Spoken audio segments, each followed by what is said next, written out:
Hey, oh, sorry, I was thinking about a woman. Hello, and welcome to The Jib. This bi-weekly podcast is about the many and varied schemes of the many and varied U.S. law enforcement and intelligence agencies, organizations, and committees, and how they are stupid and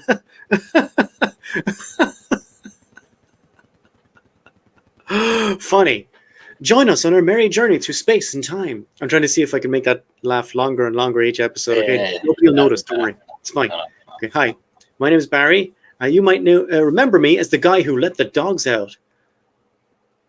Okay. Yeah. Hi, everybody. My name is Seamus, and you may know me as the real-life inspiration for Buffy the Vampire Slayer. Buffy the Vampire Slayer. Mm-hmm. Man, they tweaked it. They tweaked that in post, didn't they? Yeah. Just had to punch it up. Yeah. You're probably trusted the wrong people. I know. I should have held out for more money or something. Yeah. You guys still getting residuals? Are you from that or? No, that's a weird thing. Yeah. Okay. They don't answer my mail complaints. It's kind of sad. The lawyer got his cut though, didn't he? Yeah. Of course. Lawyer fucked me. Lawyer fucked me. What's that from Shawshank? Is it? Yeah. Lawyer fucked me. They all say the same thing. Brilliant. But we're not here to discuss lines from the Shawshank Redemption. We're here to talk about Iran Contra.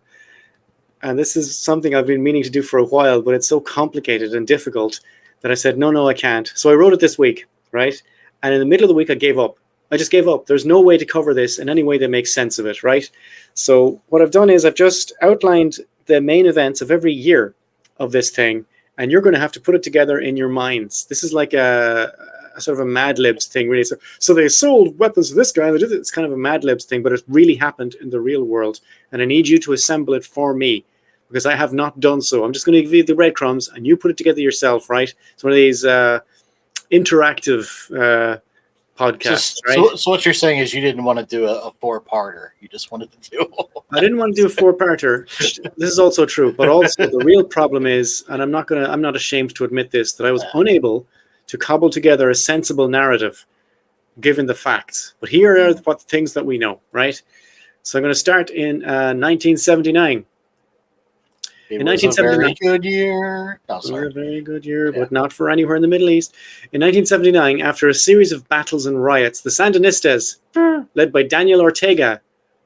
Oh, that's the hand signal. You want a picture? You want a picture? Yeah, I do. Okay. Now, you will notice that's Castro. What are you talking about? That's Fidel Castro, and to the right of him there, the mustachioed man there is Daniel Ortega, who is the leader of the Sandinistas. He learned how to do revolutions. He learned how to do revolutions from some of Castro's men. So he went to Cuba to learn how to revolution properly, and then he went back to Nicaragua. Well, that's Daniel Ortega. Cool. What? I said cool. Yeah. The Sandinistas, led by Daniel Ortega, turned over the U.S.-supported, deeply corrupt and fascist Somoza regime in Nicaragua. The Sandinistas immediately set up the Junta de Gobierno de Reconstrucción Nacional, which is the... Junta is like a committee, a government reconstruction national. So put that together in English. To figure out how to run the country properly and purge the civil infrastructure of fascist elements. The Americans were not happy, of course, especially since the Sandinistas seemed to be encouraging similar revolutions and other perfectly profitable fascist dictatorships in other places in Latin America. So that's always a danger. If you have a successful communist country anywhere in Latin and South America, it's a danger because it gives other countries ideas that we might want to control our own resources, and now it's possible. That was the true danger of Cuba, not anything they were doing. It was the example. And America is usually like, hey, you're a fascist, you're okay. Yeah, as long as you open up the country and we can take your stuff, it doesn't really matter, right? Right. So that's one thing that happened in 1979, right? That's fact number one. You need to keep all this shit straight in your head, guys. Also in 1979, this is going to seem like I'm running around the place all over, seemingly unconnected. It's your job to put them together, okay? Also in 1979, the Ayatollah Khomeini took over Iran. The US responded by, among other things, a series of sanctions on the newly Islamic Iran. Later that year, a number of American hostages were kidnapped by Iranian activists after they discovered documents in the American embassy in Tehran, which outlined US plans to destabilize the Iranian government.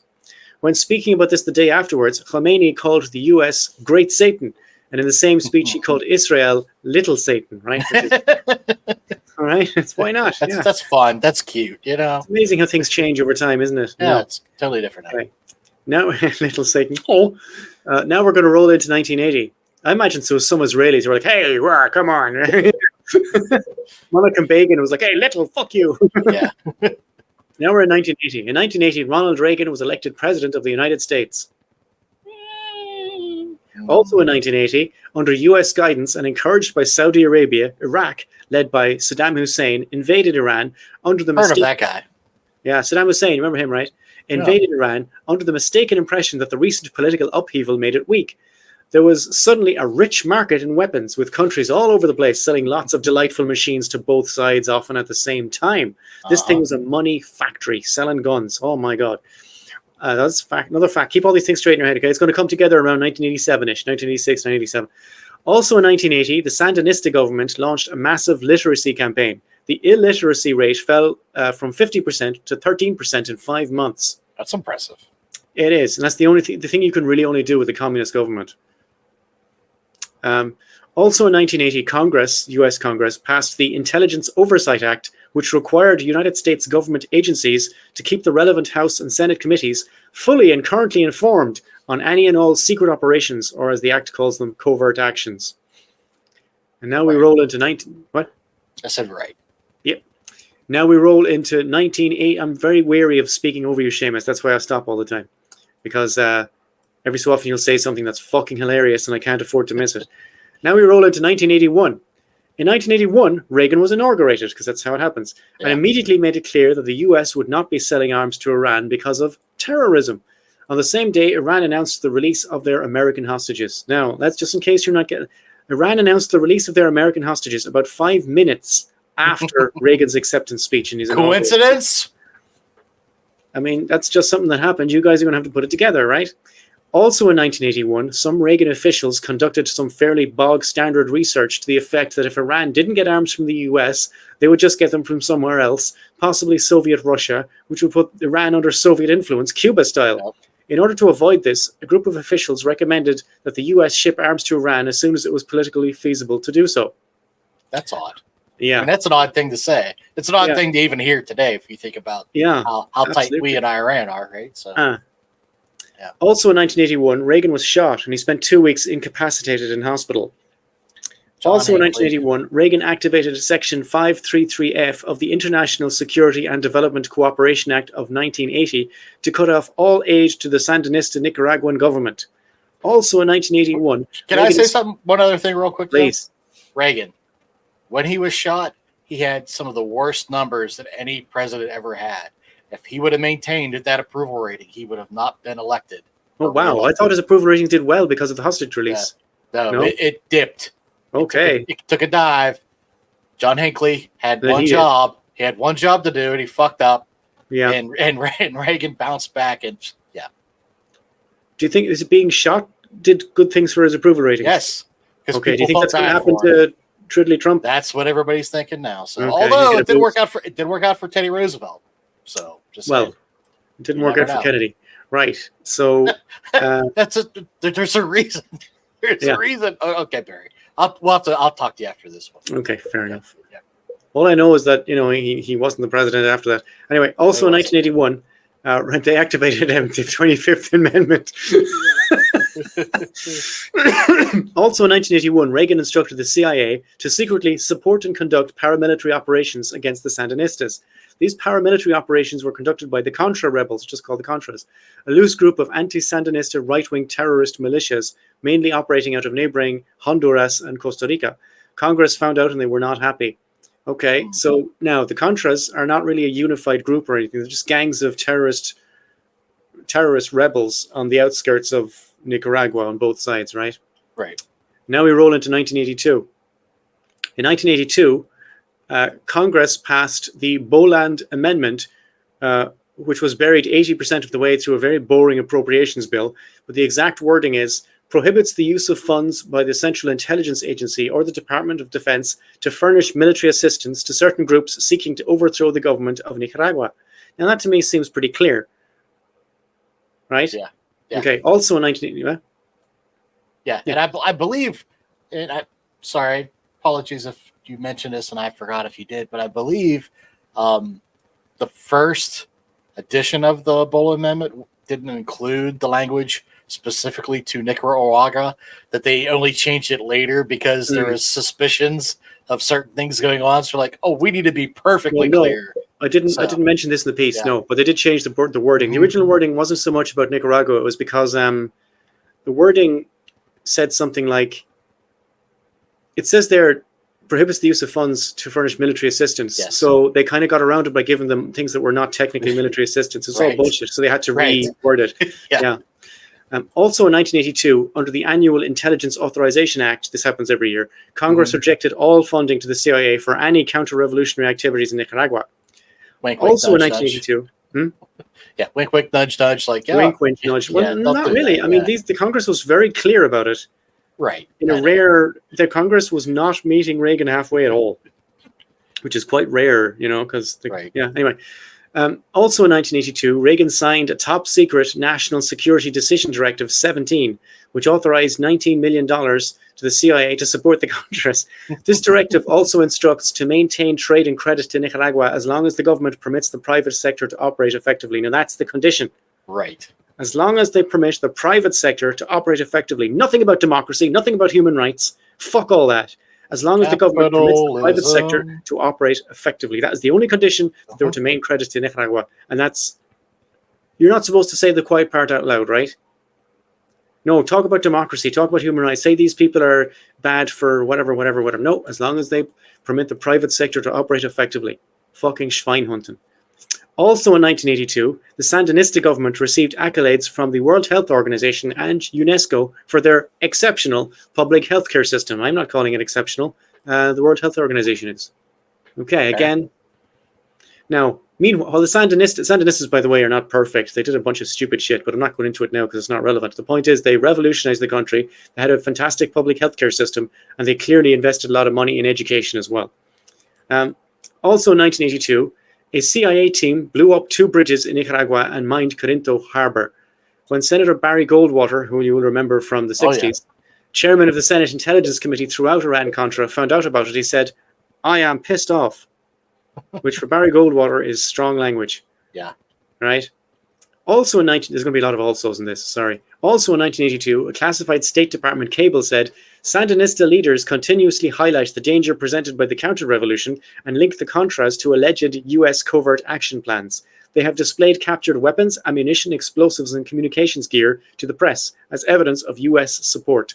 So in 1982, the Sandinistas knew exactly what the Americans were doing. They knew exactly how the Americans were doing it. And they were presenting evidence to the press. And the press seemingly wasn't interested in it, right? Right. We are now in 1983. How are you doing, Seamus? I'm doing okay. You? Good. How are you? I'm okay. In 1983, the U.S. State Department, some of it's starting to come together now, I hope, right? In 1983, the U.S. Oh, Barry, what was all that stuff about Iran at the time? Calm down. All right. We're getting to it. In 1983, okay, the U.S. State Department officially launched Operation Staunch, a multi-pronged diplomatic mission led by Richard Fairbanks, who was previously the Assistant Secretary of State for Congressional Affairs and the Special Negotiator for the Israel-Palestine peace process. So I guess, that's a thing that keeps happening. I don't know if that's something you want to have on your resume, seeing how that went, how well that's gone. How did that work out for you? As every therapist has ever told anybody, how did that work out for you? Also, right? This guy's resume, does that mean that he came up with this wonderful name, Operation Staunch? That's just maybe. No, I think they just put him in charge of it. Okay. The State Department came up with it. Operation Staunch. That's terrible. The idea was to convince all the countries who had bought U.S. weapons to agree not to sell them to Iran, because Iran was a designated terrorist state. And that Operation Staunch was more or less entirely successful. Loads of countries agreed to not sell their American-bought weapons to Iran, right? Right. Also in 1983, Reagan's National Security Advisor, Robert McFarlane, who I have in photo number 2, I think. There he is. Robert McFarlane there is at the podium, and there's a guy behind him you might recognize. Reagan's National Security Advisor, Robert McFarlane, came up with a plan to sell weapons to Iran, right? The proximal justification for dealing with Iran was to help get some hostages in Lebanon released. They were being held by Iran-backed Hezbollah, a Shia Islamic organization you might have heard of, which was set up to fight the Israeli invasion of Lebanon the year before, which would have been 1982. The distal justification for dealing with Iran was to establish relationships with some friendly generals in Iran, presumably with a view to some sort of Operation Ajax II, And if you don't know what Operation Ajax is, we have an episode called Operation Ajax, which will explain that. But Hezbollah, yes, was set up specifically because Israel invaded Lebanon, and they were backed. They're a Shiite organization, and they're pretty much backed entirely by Iran. They still are. Sheikh Nasrallah is basically following the Iranian money even now. Also in 1983, CIA Director William Casey arranged to have 300 tons of weapons, which had been seized by the Israelis from the PLO during that invasion of Lebanon, sent to the Contras in Nicaragua. Right, and this was called Operation Tipped Kettle. This might not be in the script I gave you. Is that in your script? Yeah, it is. It's just it is. Okay. This is called Operation Tipped Kettle. Right. So again, you're seeing lots of moving parts. Right. The Israelis invaded Lebanon, I guess confiscated a bunch of PLO Palestinian weapons. Right. About 300 tons of them. They were put on ships and sent to Honduras to be used to fight against the Sandinistas in Nicaragua. This is all stuff that actually happened. All right. We are now in 1984, a good year for movies. And music, I guess. Yeah. In 1984, Reagan's... Did you know that the Pittsburgh Penguins drafted Mario Lemieux, the greatest hockey player in the world, in 1984? Like, is that the real... Or is that just made up, or... Fuck you, Barry. Okay. Pittsburgh Penguins. Penguins. I like your commitment to the bit. It's impressive. It is. You're like Andy Kaufman. You're never off. I like that. Good for you. We're now in 1984, which is the year, I guess, in Seamus's fictional chronology of the Pittsburgh Penguins, I guess. They signed the greatest hockey player ever. Are you sure it's not a movie you saw? Go on, just go. Okay. In 1984, Reagan's deputy press secretary said in an official statement that it has been alleged by critics of the administration that certain activities in the Central American region have not been adequately briefed to appropriate committees of Congress. To the contrary, all U.S. activities in the Central American region have been fully briefed in detail to the committees of the Congress, which exercise jurisdiction in full compliance with the law. Further, last week, the president sent a letter to the majority leader of the Senate, Howard Baker, assuring him that our objectives and goals in the region had not changed. Specifically, the United States does not seek to destabilize or overthrow the government of Nicaragua. Well, that's okay then. I guess that's pretty definitive, isn't it? Yeah. Also in 1984... If he's bringing it up, I'm sure there's no reason. Yeah, yeah, in full compliance with the law. That. You don't bring up something like that unless... No. Why would you? Yeah. Also in 1984, Daniel Ortega won a presidential election with 67% of the vote. His campaign was based on democracy is literacy, democracy is land reform, democracy is education and public health. And we know from some previous bits of the podcast that he actually believed that, and he enacted it when he was part of the junta ruling the country. And now the junta took over from the previous regime. They weren't elected or anything, they just had a revolution. But now this was an election, and now he was elected president. Did he like dip his hand in like black marker and make a big bullseye on the top of his head as he said this stuff? I mean, as in the previous year, they obviously were aware that that's a factor. So more or less, yeah, right. This election was regarded as free and fair by everybody except the U.S. And when Ortega took office, the junta was dissolved, which is what should happen when an election happens, right? You don't want juntas running aside them, yeah. Also in 1984. Reagan ordered the National Security Council to keep the Contras together, body and soul, no matter what Congress voted for. Body and soul? That's what he said. That's the phrase he used. Was he listening to Motown when he was saying that shit? Was he whistling a jaunty air? I don't know, man. Maybe. Was he produced by Phil Spector? Maybe. We're now in 1985. I'm going to go back in time. Right? Yep. In 1985, another slice of the Boland Amendment passed by Congress said, during the fiscal year 1985, no funds available to the Central Intelligence Agency, the Department of Defense, or any other agency or entity of the United States involved in intelligence activities may be obligated or expended for the purpose of which may have the effect of supporting directly or indirectly military or paramilitary operations in Nicaragua by any nation, organization, group, movement, or individual. Now you can see why they had to word it like that, because when they had the original wording, the CIA found a way around it. There's no way around. This is locked super tight, right? There's no way you can get around this. And you wonder sometimes why legal documents are phrased in this way. It's because some fucker got around it. That's why. And you have to phrase it in this weird way. Because you got wordsmiths on either side of the issue trying to break it down. Because you have wordsmiths in the CIA who are working night and day to try and get around things. Oh, yeah. Also in 1985, Reagan underwent cancer surgery. And it was very rough. No. his recovery. Oh, look, man, I wouldn't wish it on anybody. He had a rough recovery, right? I mean, I'm not a fan of Reagan. I think the man was an absolute cockmonger. But I wouldn't wish a rough cancer on him. That's not how that works. I just wish he did not do all of the things he did. But he underwent cancer surgery, and it was rough. During his recovery, McFarlane, this man here, McFarlane visited. I'm pointing at the screen as if you could see where I'm pointing. Do you like that? I'll try something else. This man here. That's better, right? During his recovery, McFarlane visited him and gave him details of how the Israelis were being used as intermediaries in selling arms to Iran, among other things. Afterwards, Reagan claimed that he had no recollection of a meeting in a hospital in July with McFarlane, and he had no notes which could show such a meeting. And normally you would say, well, that's bullshit. But this might actually be true, because Reagan hadn't slept in days. He was in a lot of pain.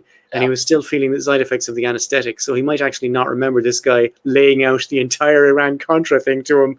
And we also know that by this time he was already starting to look like our current president. Applesauce brained. So, I mean, doddery. Yeah. He was showing signs of what would later be revealed as Alzheimer's, Also in 1985, Reagan spoke at a fundraising dinner for Nicaraguan refugees. Communism was embraced, and Nicaragua moved into the Soviet orbit. Now, you see, communism was embraced, and Nicaragua moved into the Soviet orbit. That's what he said. What he means is, communism was embraced, we shut down all their other options, and we pushed Nicaragua into the Soviet orbit. Because Nicaragua was giving a shit about the Soviet anything before they had no choice. Anyway, Nicaragua moved into the Soviet orbit. The Sandinistas, providing arms, training, and a headquarters to the communist guerrillas who are attempting to overthrow the democratically elected Duarte government of El Salvador. This is bullshit. The Sandinistas have been caught supporting similar anti-democratic movement in Honduras and Costa Rica. That's bullshit. They were caught supporting similar democratic movements in Honduras and Costa Rica. Guatemala, too, is threatened by democracy. Ellipsis. You know of our efforts to end the tragedy in Nicaragua. We want the killing and the bloodshed and the brutality to end. Well, there's a way to do that, man. Stop funding it. We've put forth a proposal for peace. We've asked for a ceasefire, right? So that's just either. So another thing, and I can't remember where I read this or heard this. Reagan. The other thing with Reagan, he's one of these guys that people would like shuffle to make sure that they were the last person to talk to him because you know what I mean? Because he's not all that bright. And he's an idiot. They want to keep him focused. Yeah. And somewhere along the way, somebody convinced him that the Contras were very much like cowboys in the frontier, just fighting for. And he's repeated that even and talks about the nobility of these guys. He just became fixated on them. Yes. And because of that, this whole thing is a fixation, a Reagan fixation. Yeah, it's not just the I'm sure, yes, communism, obviously, all that, but he's got his little pea brain stuck on. They're just like the characters I portrayed back in the West, me and John Wayne. And, Somebody said that to him. Yeah, I didn't know about the cowboy thing though. Somebody said that to him. Yeah. Also in 1985. The officially sanctioned secret arms sales to Iran by the U.S. administration began. While these sales did result in Iran-brokered hostage releases from Lebanon, things got messy fast in Beirut, and that could be pretty much the subtitle to the history of Lebanon from 1850-ish to last night. Things got messy fast in Beirut. The Lebanese civil war was constantly boiling in the background from 1975 to 1990. That's a hell of a goddamn war. Yeah. Over the course of that last decade, over 100 hostages were kidnapped, which resulted in more arms sales to Iran. And there was a cycle of arms sales and hostages and arms sales and hostages and blah, blah, blah, right? Everything the Americans say they do not do. Also in 1985, in a completely separate case, which I added because it's relevant and kind of amusing, in a completely separate case, 3 men were arranging an off-the-books sale of 2.5 billion with a B of arms to Iran, including 100 aircraft and some tanks and bombs. 3 men were Israeli General Avraham Baram, William Northrop, who was a high-ranking Israeli intelligence official who had 11 passports, and Samuel Evans, who was an agent of Saudi arms dealer Adnan Khashoggi. Evans was recorded by U.S. Customs saying that he had received assurances of full and complete cooperation from Israeli officials. I fucking bet he did. Yeah. Most of this, I'll just add to this to give you an idea of how much money was being made to selling arms to Iran and how the whole system was just in. The whole world went crazy with it when Iran and Iraq were at war. It was a very depressing time. Most of this juicy information comes from Cyrus Hashemi, who is an Iranian arms dealer who had already been arrested for selling arms to Iran the previous year and who cut a plea deal. Evans, the agent of the Saudi guy, had first been introduced to Hashemi, the Iranian guy, by Roy Furmak, who was a close friend of CIA Director William Casey. Hashemi told investigators that Casey said arms sales to Iran were officially approved, which of course they were, but the investigators didn't know that at the time. They thought your man was just talking shite, you know. Right. Rudy Giuliani, you know Rudy, then the United States Associate Attorney General, and he was also one of the prosecutors, called the case Brokers of Death, which is a great name because it's true. In Israel, it was called the Passover Plot. Oh, that's better. It's better than Brokers of Death, but Giuliani was all right like years ago. He just went mad, I think, in the last 20 years since 9/11. I would disagree that he was right, but I mean, he was right about some things, but he wasn't. Yeah. He was always also but anyways. Also in 1985, Colonel Oliver North, a decorated Vietnam veteran and a member of the National Security Council, devised and managed this scheme where some of the funds raised from selling missiles, that's his mugshot. He's actually a good-looking guy, isn't he? Mugshot? I think that's called foreshadowing. Yeah. Devised and managed the scheme where some of the funds raised from selling missiles to Iran would fund the Contra terrorists in Honduras. That was his idea. Also in December 1985, Robert McFarlane resigned, having changed his mind and advised Reagan to stop selling arms to Iran.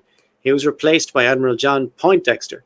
What a great name. That's his real name. Poindexter. That's his real name, Admiral John Poindexter, yeah. This is the top 10 CIA drug trafficking allegations. And by the way, if you know what that is, you are too old. That image there, get off the internet. First of all, Venezuela. I'm doing this by country. You'll thank me.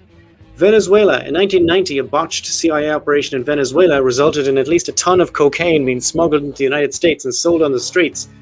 The CIA issued a statement on the incident saying that there was poor judgment and management on the part of several CIA officers. A very rare admission of guilt there from the CIA. Yeah. Mexico. In the 1980s, allegations surfaced that the CIA had connections with the Guadalajara cartel to fund... Sorry, when I go into Spanish mode, I have to pronounce it properly. Guadalajara cartel to fund Contra operations. The murder of DEA agent Enrique Camarena suggested a cover-up to protect the CIA, but I'm not allowed to say any more about that or we'll get striked. Well, if you watch Narcos Mexico, that's covered in that. Oh, is it? Well, the first couple of seasons of Narcos touches on a little bit of this, but Narcos Mexico talks about the cover-up for the DEA agent, yeah. Sorry, he means Narcos Good shit. Mexico. That's what he means. He means Narcos Mexico. Good shit, though. In Vietnam, during the Vietnam War, it was claimed that the CIA airline Air America was involved in transporting heroin out of the Golden Triangle, which is an area of Southeast Asia where most of the world's heroin came from, disguised as civilian cargo. The heroin was sold to help finance anti-communist operations. Afghanistan. The CIA funded and resourced the Mujahideen in their war against Soviet Russia. In an episode, if you want to know more about that, we have an episode called Operation Cyclone. You should definitely check out. Or Rocky 3. Or Rocky 3. Or Rambo 3, yeah. Rambo 3, Jesus. Okay. The Mujahideen were fucking 3. Look at that too. Why not? Oh yeah, why not? Were accused of Mr. T was actually selling drugs to the Mujahideen. Trafficking heroin, but don't worry. Yeah. Comes in and breaks up the heroin ring. Yeah. The Mujahideen were accused of heroin trafficking, which was overlooked by the CIA to fund their operations. Panama.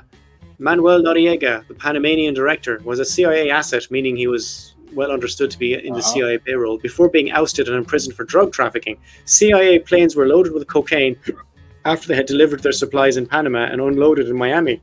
The CIA probably tolerated the drug trafficking because of Noriega's cooperation in destabilizing the Sandinistas in Nicaragua, among other things he was doing for them.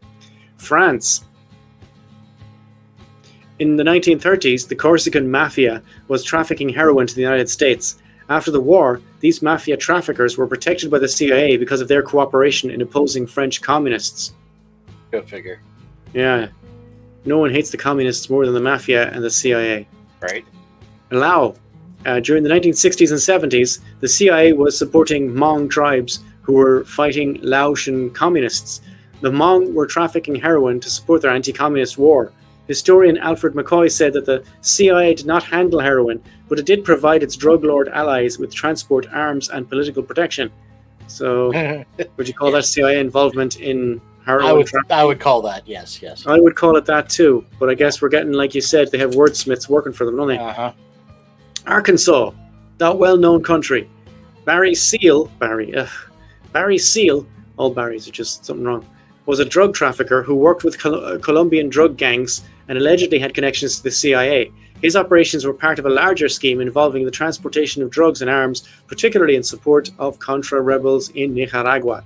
Now again, this Iran-Contra thing is massive, and I cut it down as much as I could, but there's a whole bunch of, because of the Contras are like all unconnected kind of terrorist gangs just on the edge fighting the Sandinistas, it's difficult to see them as a unified whole, like Reagan clearly did. And of course, Nicaragua itself, the last one of my top 10. Many newspapers, most famously Gary Webb's Dark Alliance series in the San Jose Mercury News, reported that various Contra gangs were trafficking coke to the US to fund their terrorism, and that the CIA were directly involved, meaning they did it for the Contras. And this Gary Webb thing keeps popping up in our shows. You know, we might do a whole thing about him at some point. Right now, he's just my top 10, right? Poor Gary Webb. Poor Gary Webb, yeah. All right, now we're rolling into 1986. In 1986, Reagan made an address to the nation saying, "This danger will not go away. It will grow worse, much worse, if we fail to take action now." I'm speaking of Nicaragua, a Soviet ally on the American mainland, only 2 hours flying time from our own borders. Some members of Congress ask me, why not negotiate? Well, that's a good question, and let me answer it directly. We have sought and still seek a negotiated peace and a democratic future in a free Nicaragua. 10 times we have met and tried to reason with the Sandinistas. 10 times we were rebuffed. Now, that's just, he's trying to paint this picture, right? That Soviet is basically a boogeyman word back in the 80s. So anytime somebody said Soviet, the idea of pictures of gulags and bread lines and people having guns to their heads and, taking off for, insane reasons.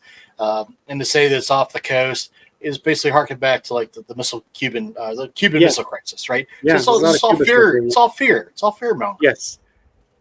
And they did know that Daniel Ortega had spent time in Cuba training. So they had that information, I guess. Yeah. But I mean, this place wasn't, we already established it's, prosperous. People were free. Yeah, they're fine. Oh no, they weren't prosperous at all. But they had a proper health system, a very good public healthcare system, and they had a very good public education system, and they did all the stuff. Like Reagan says here, a free Nicaragua. He doesn't mean a free Nicaragua. He means a Nicaragua that does what the Americans say. Yes. Like, they never had any of these issues when Somoza was in charge. Mm-hmm. And Somoza was a fascist dictator, but they were fine with that. Sure. So they can get fucked with their 10 times. Yep. Anyway. Also in 1986, Robert McFarlane attempted suicide by overdose. Oh, wonder why. He was unsuccessful. Poor guy. Must have been depressed about something. Yeah, I wonder why that was, right? Oh. Also in 1986, Nicaragua, this is good stuff, Nicaragua sued the US in the World Court, which is now the the Court of Justice, which is the same thing that South Africa brought Israel to last year, or this year, right?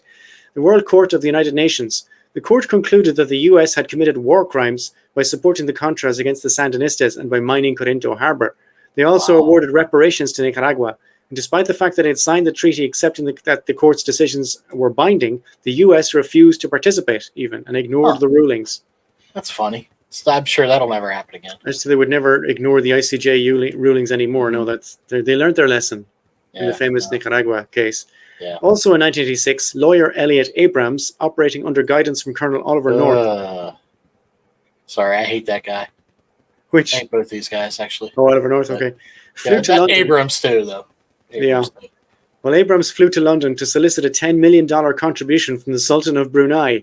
Ultimately, the Contras never received this money because someone in North's office mistyped something and sent the money into the wrong account. That is a true story. Sultan of Brunei gave to somebody in a Swiss bank account. Now it's $10 million. It was like, oh, cool. So, from Brunei, what's that about? Yeah. That's just great. They mistyped it. Also in 1986, a Lebanese magazine called Al Shira'a, which means the sail, the sailboat sail, published details of Iran-Contra. This was the first time anyone in the regular normal public would be made aware of the plan.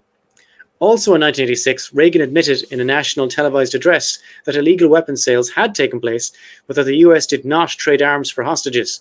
Of course and he not. set up, no, that would be wrong.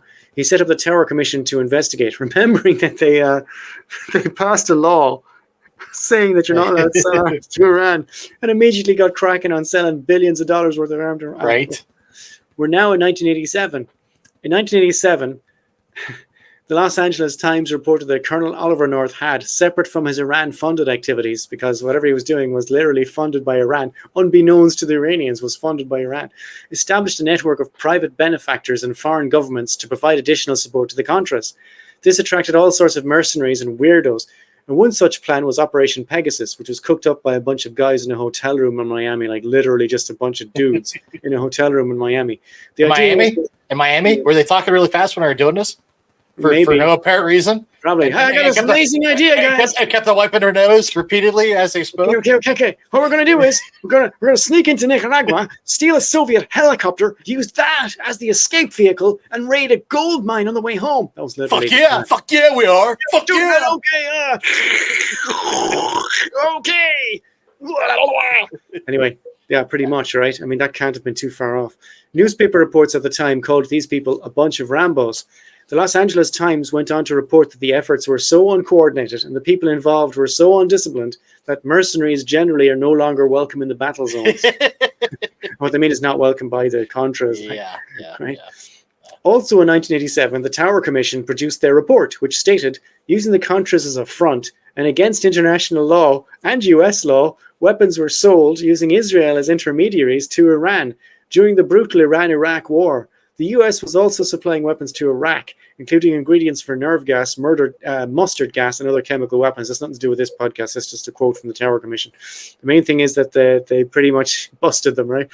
Appendix B of the report opens with the juvenile quote, which is quis custodiat ipsos custodes, which you might recognize if I can show it to you, because I have it on my arm. Quis custodiat ipsos custodes is my tattoo, and that was Appendix B of the report. That's not why I got it. I got it because of an Alan Moore comic. That's a separate issue, but it pops up all the time. A week after the Tower Commission report was published. You what? Who watches the Watchers? Who watches the Watchers? Yeah, who's going to watch the guys who are supposed to be in charge of you, right? It's one of the ultimate questions for any democracy. Who watches the Watchers? A week after the Tower Commission report was published, Reagan admitted in a national televised address that what began as a strategic opening to Iran deteriorated in its implementation into trading arms for hostages. Something he swore was not true in his previous address, if you remember. Oh, yeah. And it was one of those, like, in my heart of hearts, I didn't do this. I don't remember doing this, but the evidence says otherwise. I don't remember doing this with that woman. Right. Exactly. It's like, really, dude? Come on. That's a bit of a low-key slam on that poor girl. I think he didn't remember. Yeah. Anyway, also in 1987, Caspar Weinberger, who was the Secretary of Defense, resigned. These names, come on. Weinberger. Caspar Weinberger. They're gold. That's a bit anti-Semitic, Seamus. Anyway, also in 1987, Weinberger, North, and Poindexter testified at joint houses. On one room. That's great. Keep going. Poindexter. Yeah. That's great, isn't it? Yeah. Weinberger, North, and Poindexter testified at joint house. Poindexter testified at joint house and Senate. Weinberger, North, and Poindexter walk into a bar. I mean, seriously. Weinberger, North, and Poindexter walk into a bar and all the communists die. Yeah. But they testified at a joint House and Senate committee to investigate Iran-Contra, which was separate to the Tower Commission. North's testimony in particular was very dramatic, as he claimed that his actions were necessary to prevent the spread of communism in Latin America. I mean, he might be right about that in a technical sense. By the way, if you want to see Colonel North's testimony, it's on YouTube right now. Just type in Oliver North testimony Iran-Contra and you'll get lots of hits on it. It's exactly what you'd expect it to be, right? Yeah. He's not apologetic at all. He thinks he's a patriot. Oh, also he absolutely thinks he's that. Yes. Yeah. Also in 1987, William Casey, the CIA director during Iran-Contra, died in hospital from brain cancer. No metaphor there. Earlier in the year, Bob Woodward, who you remember from Watergate, claimed that Casey told him that he was aware of... Which one played Woodward? Was it Hoffman? Bob Woodward was Robert Redford. Okay. And Carl Bernstein was Dustin Hoffman. You can tell because Bernstein's a Jewish name and Dustin Hoffman looks like a little Jewish guy in it. Fair. Right. Bob Woodward claimed that Casey told him that he was aware of Colonel Oliver North's Contra funding operations. William Casey's wife disputes that, saying that when Bob Woodward spoke to William Casey, that he had just suffered a stroke and he was unable to speak. But that's, I don't know, maybe. Who are you going to believe, Bob Woodward or William Casey's wife? Right. Also in 1987, the Nicaraguan government reported that around 22,500 people on both sides were killed and 250,000 people were displaced by the Contra aggression. That's too many people, right? Yep. In 1988, we are in 1988 now. In 1988, Robert McFarlane, whose suicide attempt failed, he's still there, pleaded guilty to 4 counts of withholding information from Congress. Oopsie. Also in 1988, Reagan made an address and he said, "As I said, Guatemala, Honduras, El Salvador, and Costa Rica are all friendly and democratic." You know what that means, right? Friendly and democratic, right? It means that their private sectors are allowed to operate, right? That's all it means. Nothing to do with democracy or anything. In their midst, however, lies a threat that could reverse the democratic tide and plunge the region into a cycle of chaos and subversion. That is the communist regime in Nicaragua called the Sandinistas. That's just bullshit. Yeah, but you said the word, what did you say? There's scaremongering. Yeah. That's just scaremongering. Fearmongering. Also in 1988, the Iran-Iraq war ended, which was referred to in the Tower Commission correctly as a brutal war. Around, I'm not surprised with every bloody country in the world selling guns to these people. Right. Around 500,000 soldiers and over 100,000 civilians died in this war. Absolutely unnecessary ball of shite. That's what it was. Anyway, it's over now, 1988. Also in 1988, Colonel Oliver North was indicted on 16 felony charges of defrauding the United States. They're basically saying he stole money, which he did. I mean, that's what he did. Yeah. Now we're in 1989. Remember 1989, folks? Me either. In 1989, Oliver North was convicted and sentenced to a 3-year suspended prison term, 2 years probation, $150,000 in fines, and there's a man now who'll have no trouble raising that money, right? And 1,200 hours of community service. During his trial, his secretary, Fawn Hall, testified extensively about helping North shred official National Security Council documents from the White House. According to the New York Times, enough documents were put into a government shredder to jam it. Although I've operated a shredder before and it doesn't take much. Hall also testified that she smuggled classified documents by concealing them in her dress. I believe that. So I think it was like 15,000 documents or files. Oh, yeah, there was a lot. But one paper survived, and that one paper or file might have been a couple more than a few, but it just succinctly laid out the whole schemes. Yes. Oh, he got bad luck. Did he get some bad luck? They literally couldn't, like, this is the one that they had to, like, the one thing that they couldn't have, fallen through the cracks. He just had some bad luck. Yeah. God love him. The poor lad. He just had some bad luck. But he had some good luck as well. Also in 1989, all charges against all defendants in the Brokers of Death case, if you remember, that arms deal, which was nothing to do with Iran-Contra, were dropped. Giuliani admitted that he couldn't make the charges stick, mainly because the US did, in fact, approve several sales of arms to Iran, and this was the defendant's main defense. Well, there you go. Yeah, so it wasn't illegal to sell arms to Iran if the American government was doing it, right? That precedent's going to continue, I believe, yeah. Well, that's what happened to the case. It's very difficult when their defense turned out to be perfectly accurate. $2.5 billion, by the way, was that had nothing to do with Iran-Contra, so you can imagine what the Iran-Contra numbers are like. Also in 1989, Human Rights Watch released a report which accused 91. Or 89. Sorry. I heard you say 99. Oh, no. In 1989, I might have put this in after I gave you the script. Okay. Human Rights Watch released a report which accused the Contras of targeting healthcare clinics and healthcare workers for assassination, kidnapping civilians, torturing civilians, executing civilians, including children who were captured in combat, raping women, which for some reason is very, very far down that list, indiscriminately attacking civilians and civilian houses, seizing civilian property and burning civilian houses in captured towns. This is basically, they're just a roaming gang of terrorists, these Contras, right? Now we're in 1991. We skipped nothing interesting happened in 1990. We had a little break in the Iran-Contra. In 1991, the Annual Intelligence Authorization Act, which we've referred to before, passed by Congress, specified that the president is required to inform Congress of any secret operations in a timely manner, okay? Timely. Jesus, fuck.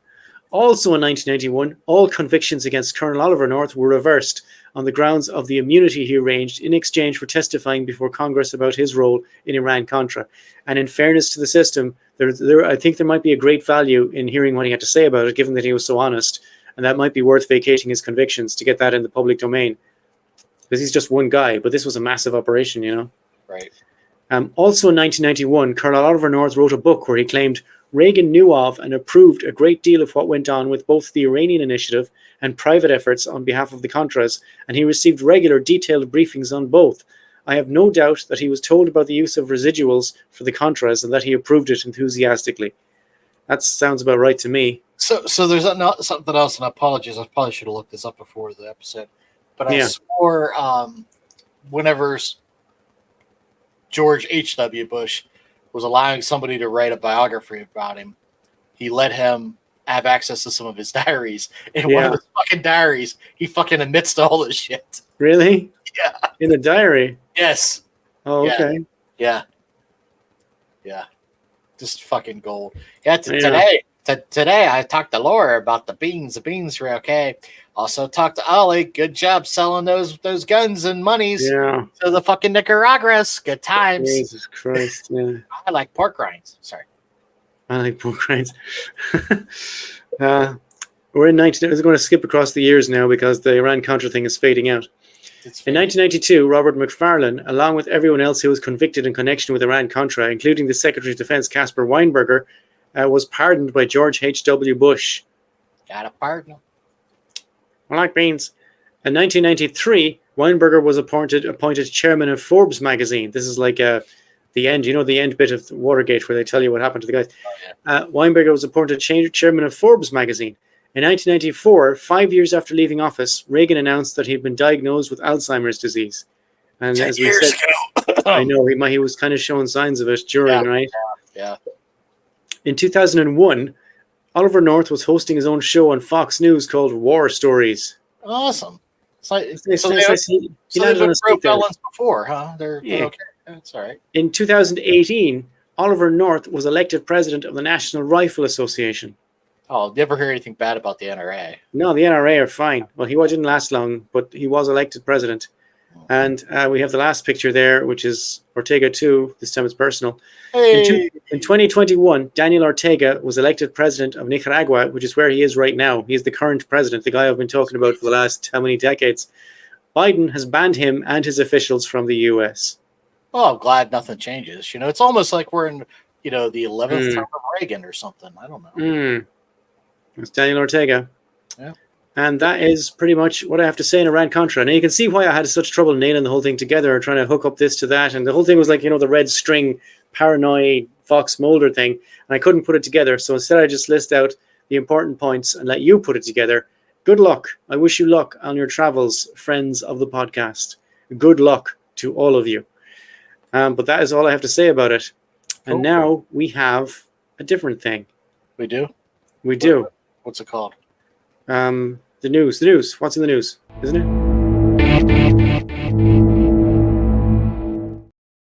Sorry, what's new? Sorry.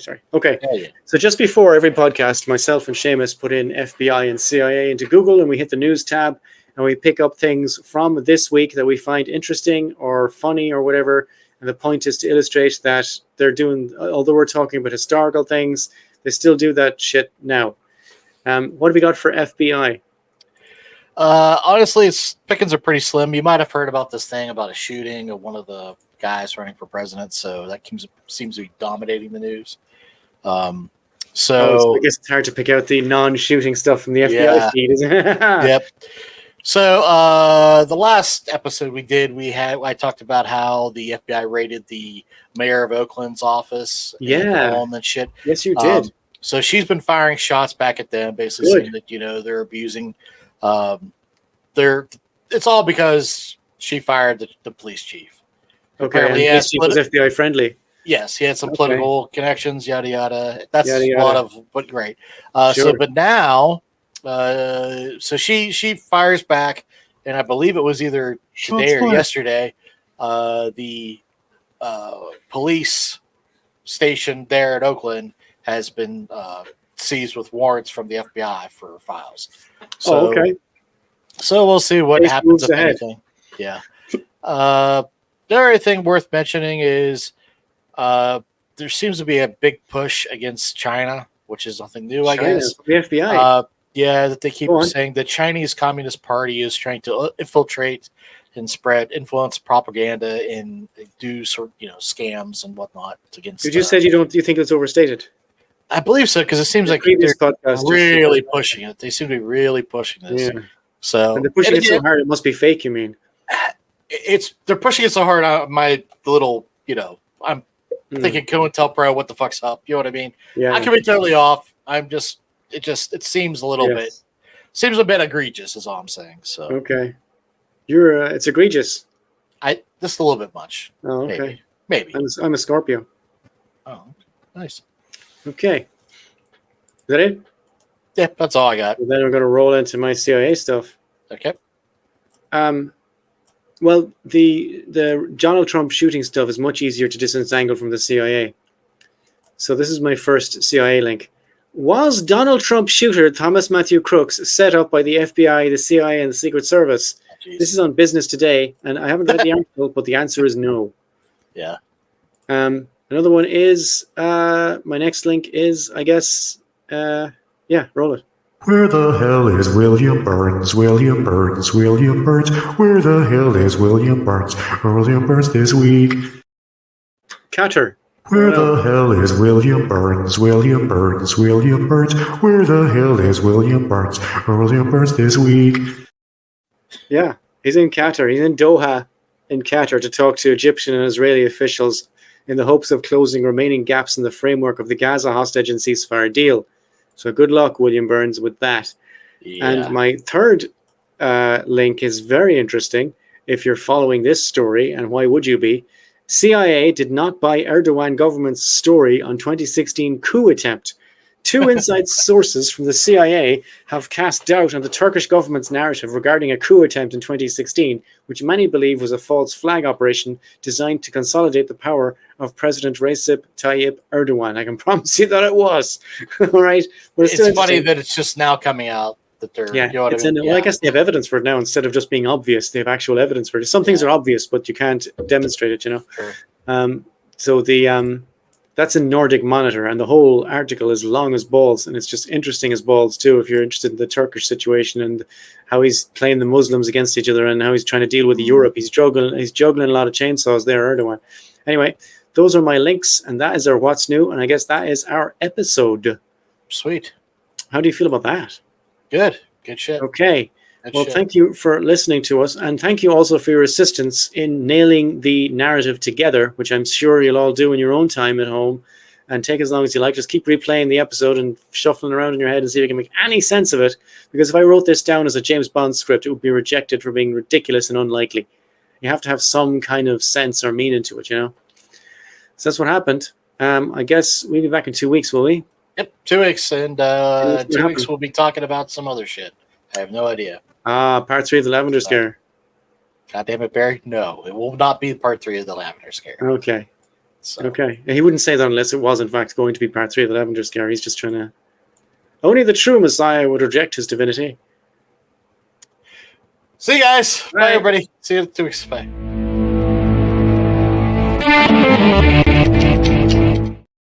You're going to have to do that podcast. No.